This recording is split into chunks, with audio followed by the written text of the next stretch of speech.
Kalau kita dalam breeding ya, bukan seperti ilmu matematika ya, yang 1+1 sama dengan 2, bukan ya.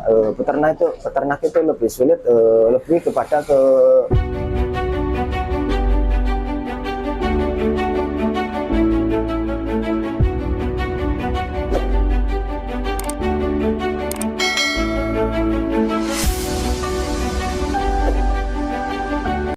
Assalamualaikum warahmatullahi wabarakatuh. Berjumpa lagi dengan saya Cak Ipin. Alhamdulillah, di kesempatan kali ini ya saya akan berbagi lagi atau sharing bersama tentang pengalaman pribadi saya di dunia merpati ya, khususnya di dunia merpati kolong ya.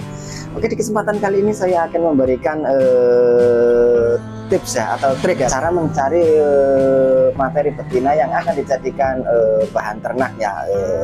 Intinya ya, sebenarnya lebih mudah dibandingkan dengan kita mencari materi jantan yang akan dijadikan ternak ya. Karena apa? Karena lebih simpel ya ke betina ya.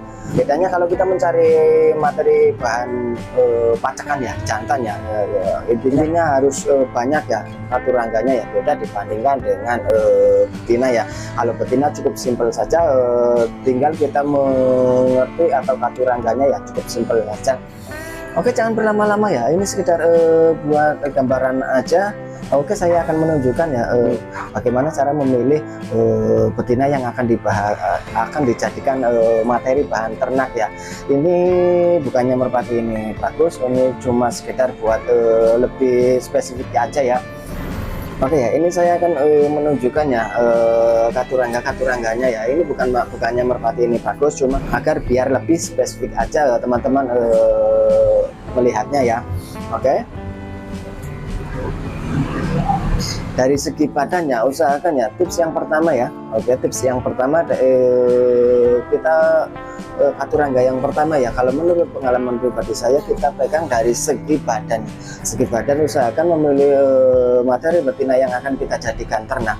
Usahakan bagingannya kenyal, dan kalau dipegang itu empuk ya, terasa empuk, badannya empuk kayak semacam busa ya, biasanya seperti itu. Itu ya tips yang pertama ya. Tips yang kedua, kita lihat dari segi lar ya.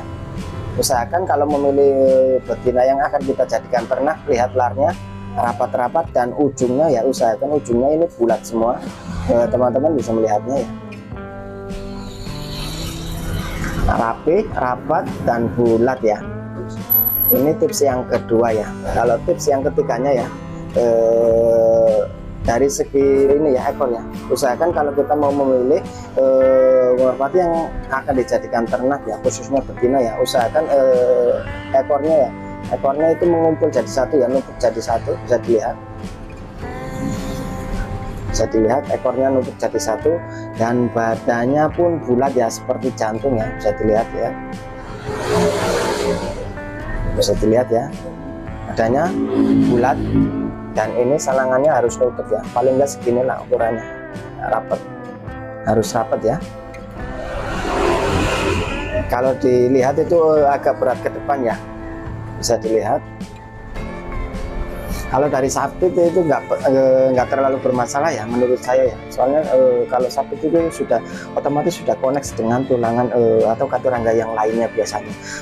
Boleh atau lentur pun boleh, nggak apa-apa ya. Kalau saya lebih cenderung ke betina, lebih ke sapitan yang lentur aja, biasanya begitu ya. Dari segi wajah pun nggak terlalu bermasalah ya. Ada tipikal atau versi betina-betina yang wajahnya seram juga ada. Usahakan, kalau saya sih lebih cenderung ke nonong ya, jenong, agak jenong ya, dan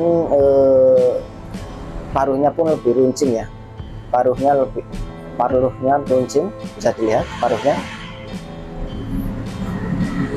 Dan salangannya ya, ini salangannya agak panjang ya ke depan ya, usahakan ya. Nah, kalau kita lihat, nah lurus ya. Sebenarnya lebih simpel ya dibandingkan dengan merpati jantan ya. Namanya juga ibaratnya peternak ya. Kalau kita dalam breeding ya, bukan seperti ilmu matematika ya, yang 1+1 sama dengan 2, bukan ya.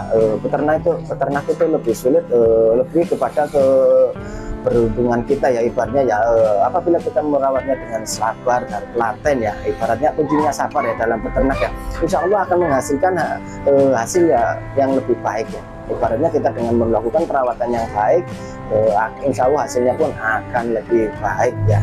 Legenda-legenda merpati dahulu ya, yang lahir atau yang tumbuh dari peternak atau pemain-pemain lama yang tidak mengandalkan, ibaratnya tidak mengandalkan apa ya, intinya dia berpedoman atau berprinsip dia pemain dan menurutnya aturannya sudah cukup, gak simple, dia pun berani breeding ya.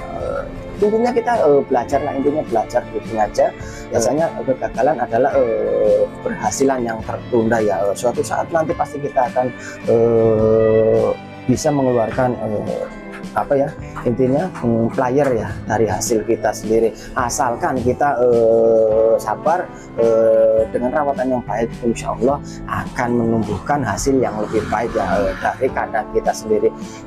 Karena apa, merpati yang lahir dari kandang kita sendiri atau dengan peternak dengan cara ternak kita sendiri, yang insya Allah akan jikalau kita berhasil pun akan lebih bangga ya. Intinya ya kita bisa melahirkan merpati yang bisa mengangkat atau membanggakan peternak dan mengangkat nama kita ya.